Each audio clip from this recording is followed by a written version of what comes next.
in this video, I'm going to look at integration by parts. So integration by parts is actually looking at the product rule where we have f prime times g plus f times g prime. Now, what we would do is we would say u is equal to the function f and v is equal to the function g.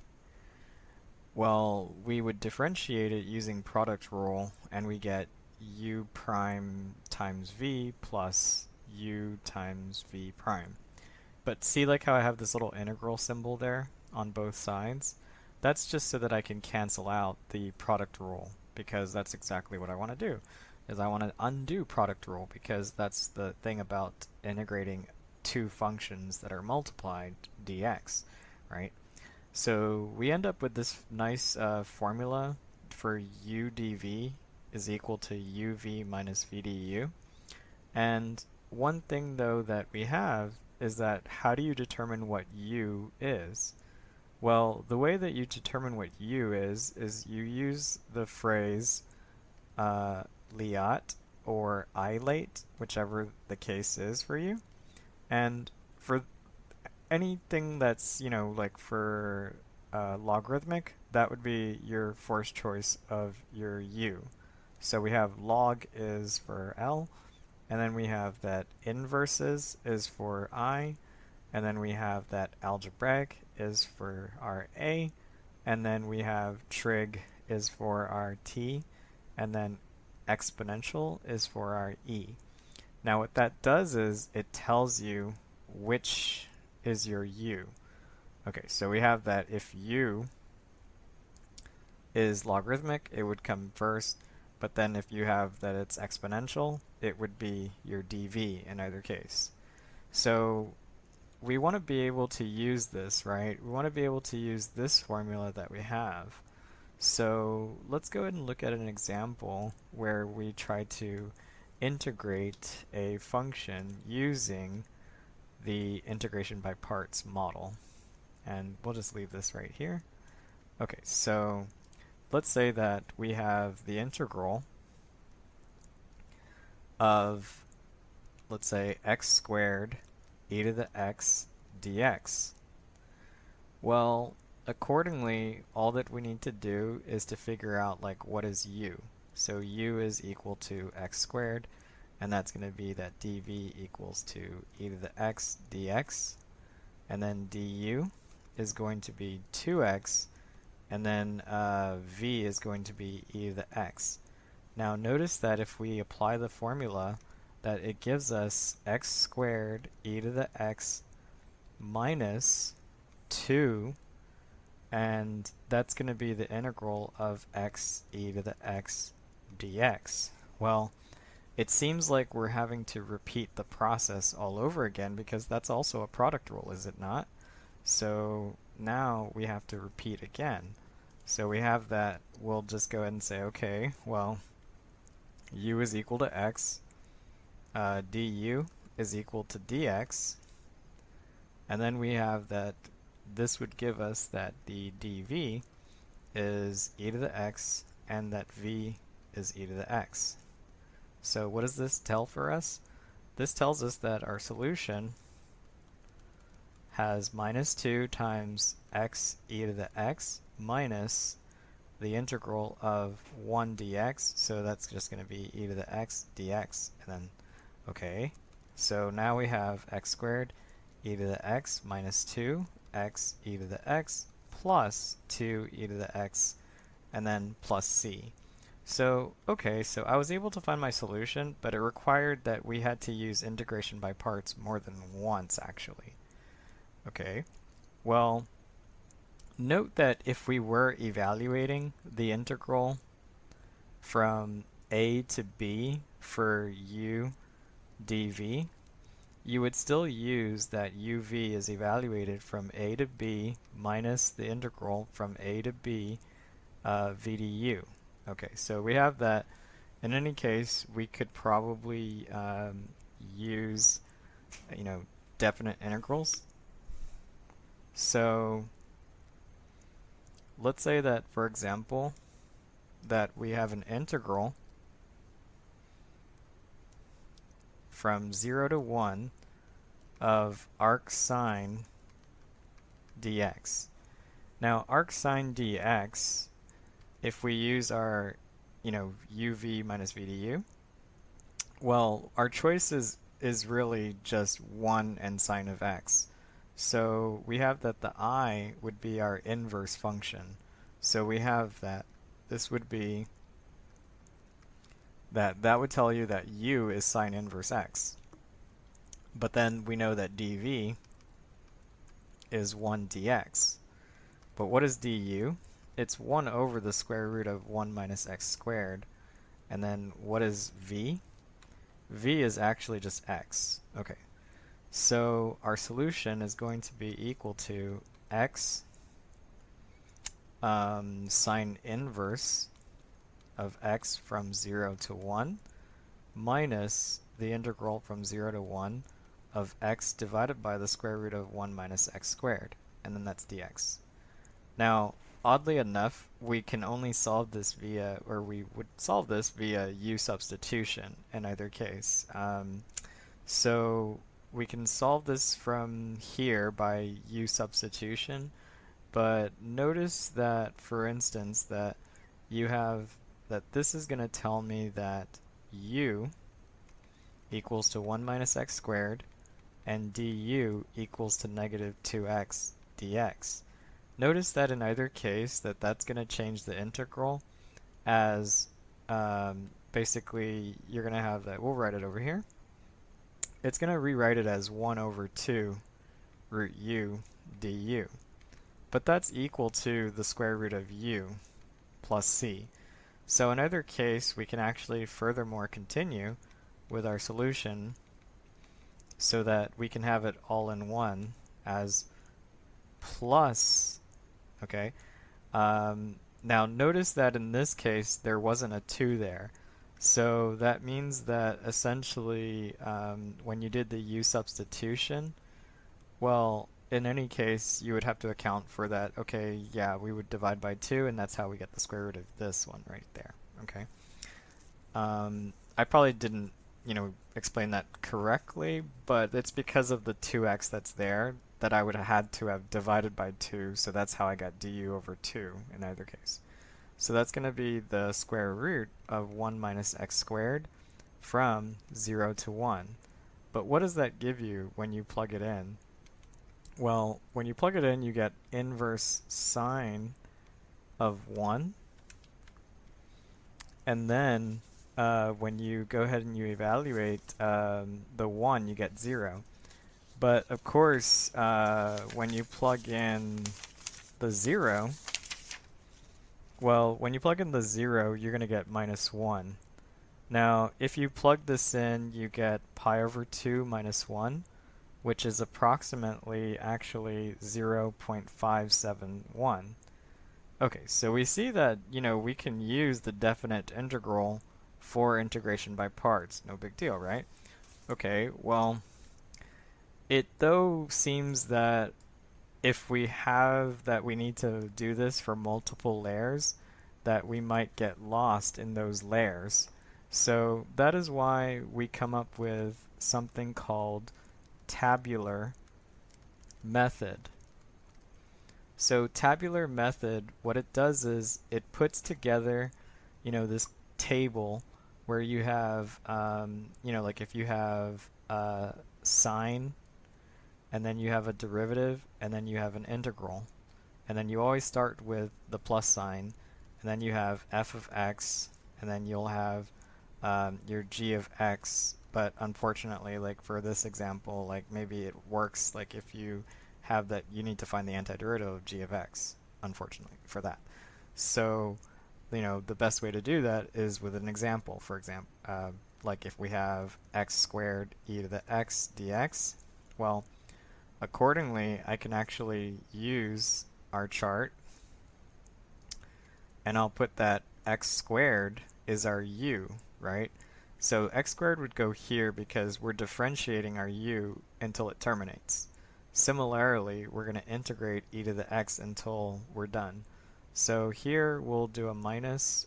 We might do another plus 2x2, and then maybe another one. So yeah, we'll go ahead and do 2x, 2, and 0. E to the x, e to the x, e to the x. But what do I do to solve this? I actually just connect it like that, and then I multiply across, and I get the integral of 0. But the integral of 0 is just a constant, so that's going to be x squared e to the x minus 2x, because we're multiplying across, minus 2x e to the x, and then plus 2 e to the x plus c.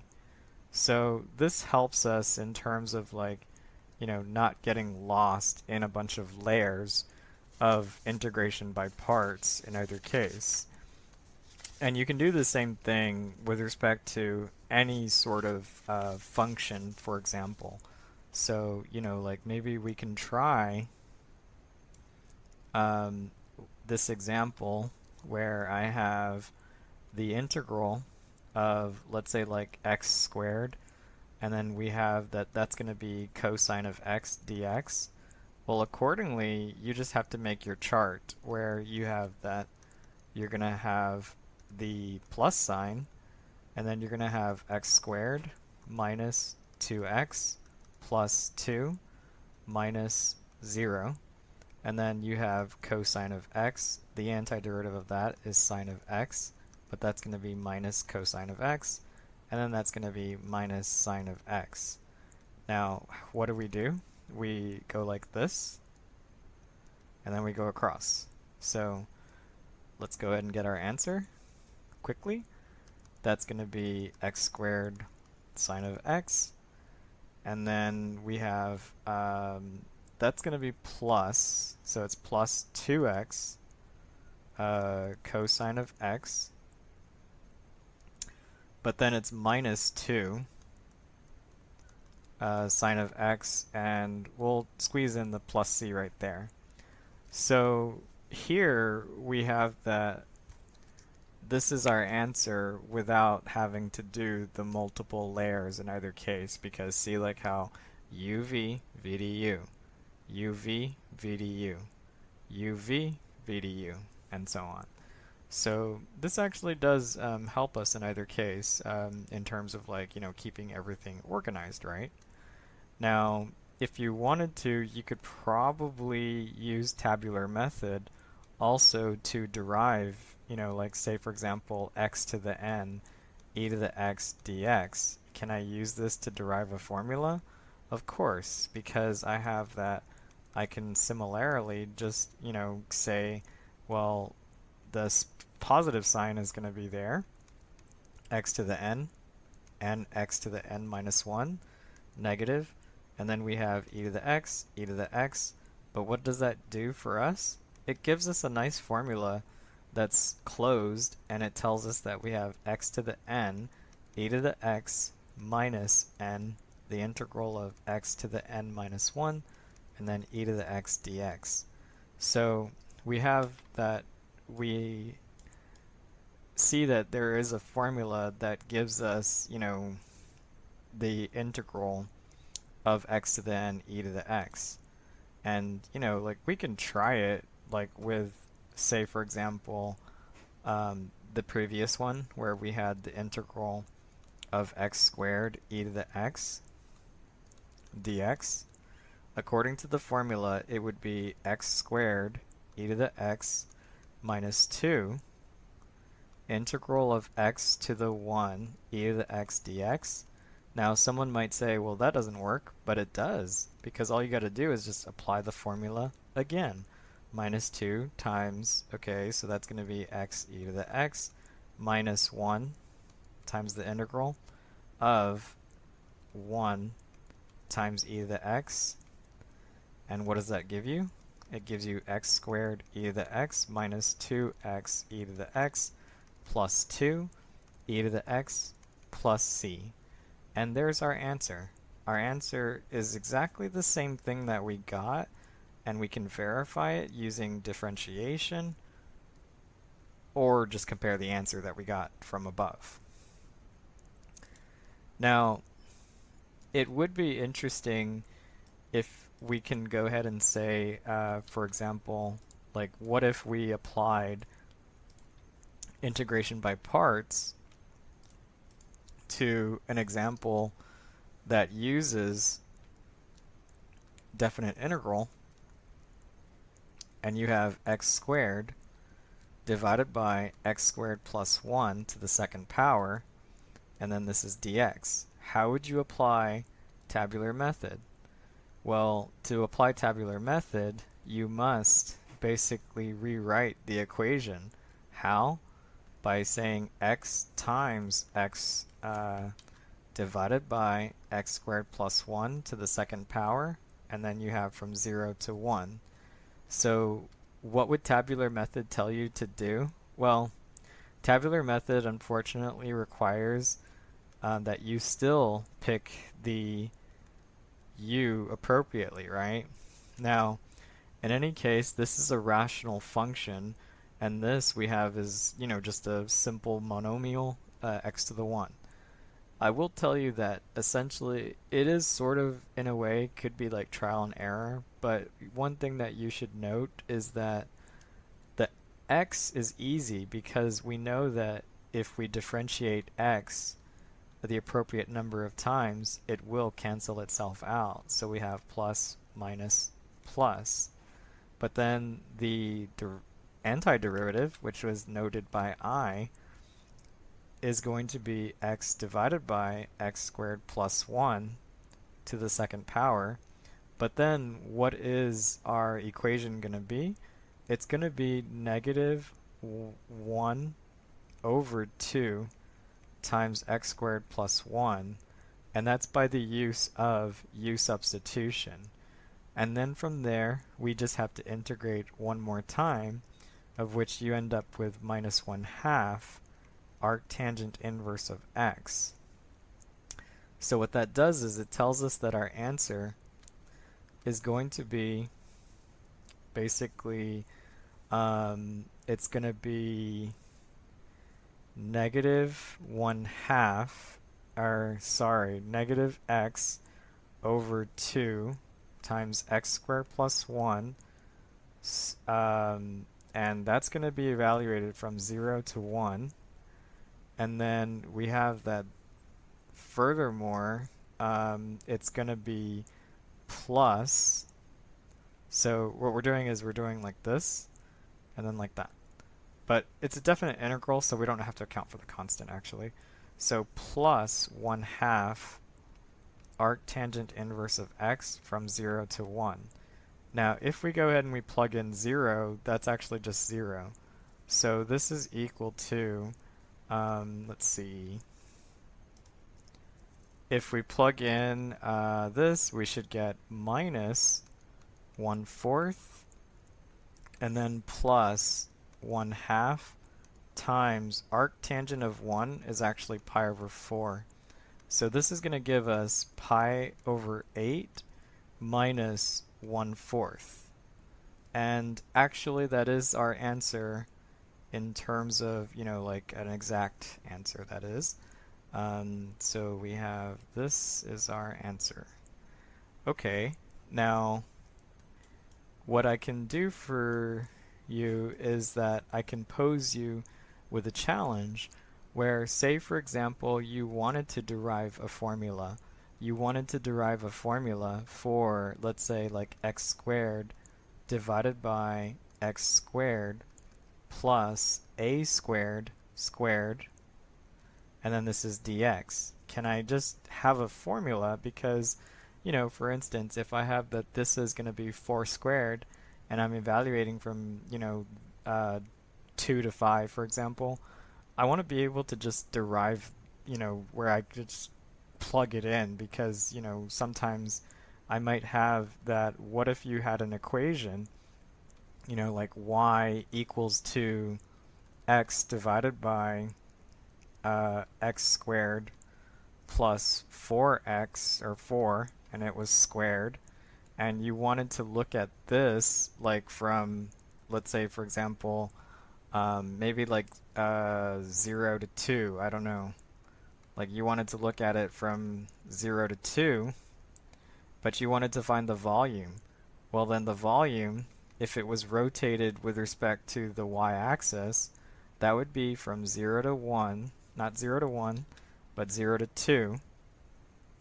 And then from there, you would say, okay, well, that's going to be 2 pi multiplied by, if it's around the x-axis, then that's going to be x squared.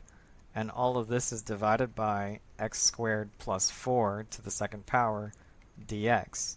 This is a nice problem because we can figure out like what that is using integration by parts. And that's going to probably come out to, I believe it's like pi minus 2 times pi, and then divided by 8. If we go ahead and we solve this using integration by parts. So, you know, the main point is try to come up with a formula that you can generalize so that when you get a problem such as like, you know, this one where you're trying to find the volume rotated around the y-axis from 0 to 2, that you can actually just plug it into the formula, and this is what we'll get for the volume of the solid generated about the y-axis.